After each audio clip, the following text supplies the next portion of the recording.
as long as I stayed and fit to myself physically, mentally everything was checked out. So I always made sure, okay, every morning I'll do a couple push-ups before I go to class, shower, make sure I'm clean for the day. And as I kept that habit going, even if my day felt the worst or like mentally, man, I might have failed this quiz and my mom doesn't want to talk to me right now, as long as I stayed in shape, I managed to feel good inside as best as I could. So right now, definitely 8 out of 10. That's dope. I'm gonna say this dope that physical health is helping your mental health and helping you feel at ease and feel level-headed, even though things might not be as best as they could be. I like that for you. Got a couple more questions left. Let's go. What do you want people to know about piano, being a pianist? What is one thing that you want people to take away from this interview? I want them to understand that it's not just about the piano. I want music to be a bigger part of everyone's lives and understand that this is very beneficial both mentally and just to hear in general. It's actually very therapeutic when you listen to a song that you really love. You're like, you know what? I can listen to this on repeat for the whole day. It's like, yeah, just same feeling the entire time, getting that same warm feeling inside. I want them to understand that even though my biggest thing is piano, that's just my thing. I don't want everyone to think, oh, I love piano, you should too. I would never do that. If you love piano, you can come and ask me like, oh, I might look unapproachable, but if you see me, you can say, hey, can you show me something? Sure. If I got the free time, I'll let you know. We can hit the practice room, we can go anywhere you want. Dope. And I can show you these things. But personally, I think that being able to love whatever music you like is very beneficial, both mentally. Cool. And that being said, Nick, what is your ultimate goals as a musician, as a pianist? What is your ultimate goals with this craft, with this art that you've developed over time? I guess I just really want to play worldwide. Like, I want to go places, I want to travel, go to like basically everywhere from here to Japan, all around. I would like to see the world as I play because I've heard a lot of like artists, even small town people, they would call into a gig in Dubai, a place in France, somewhere big just to play for, who knows, an hour. If you're touring, it might be even longer, but just like the ability, because they know, oh, he is that guy. We can call him for this amount of time. Fire. Cool. I'd like to be that kind of call guy.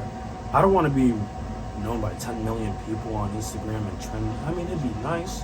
It'd probably be good for my wallet and my marketing, but Right. I would rather be able to rock around with, who knows, 200K followers and I'm just going around the world having fun and I'm known to a certain degree. Not to the point where it's like I have to live my life on the line, like ducking and everything. I don't want to do that. I still want to be able to have fun. So that would be my ultimate goal. What I take away from that is that you don't care for the fame. You rather have the respect from your peers, the respect from the people that you're playing for, and also you want to love it at the end of the day. And you want to be able to continue to enjoy playing until you can't play anymore. So that's dope. Pretty much. Nick, who do you want to see next on the Hood Journal? I'd probably say my, you met Gion before? Yeah, I know Joe. I know she's a very busy person, so maybe not as soon, but between her or Sanaya. Oh, They so might- okay. Yeah, they might have some things to talk about, maybe even Ari. I'm just naming my full group at this point, but Cool. probably between the three of them. A couple of black student leaders, black women that are very involved in our school, I bet. So Ari, Sanaya, Gion, you gotta tap in. But Nick, this is the Talking Shit segment. Oh, that marks the end of the interview, but this is the Talking Shit segment. Anybody want to shout out anything, want to give your chest? Tell the people what they want to hear. I don't feel any hatred towards anybody. I'm just like, I'll jokingly hate, but I'm like, fuck 'em. So pretty much, I want to say shout out to like anyone who feels down right now. I want you to feel better. If you ever see this portion of the video, I want you to understand that if you feel down right now, you will feel better at some point. Don't worry about it. I think it's very good to keep an open mind because even when you feel hurt today, you might feel a little less tomorrow until one day it's like, okay, I can manage this. I can live my life working on this forever and I will be fine. It's just every point that you feel down, it's just a growing curve, a learning moment.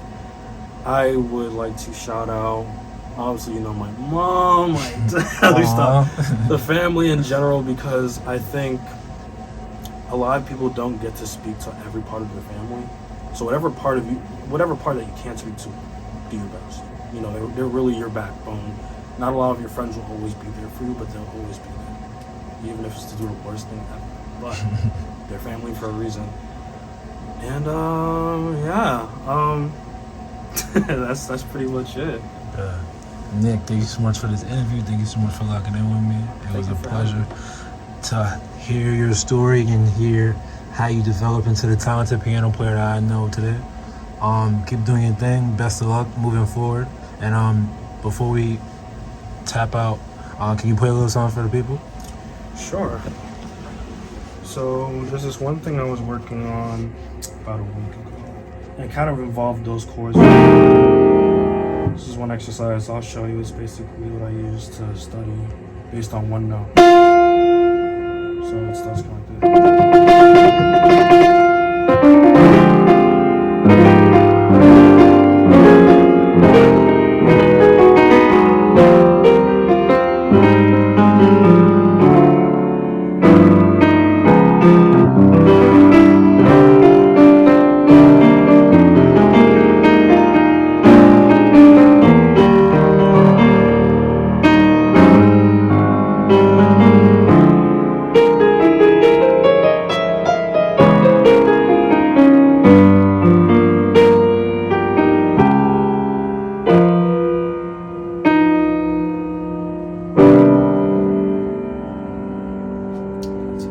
Yes, sir. Nick, thank you so much, and that's a wrap.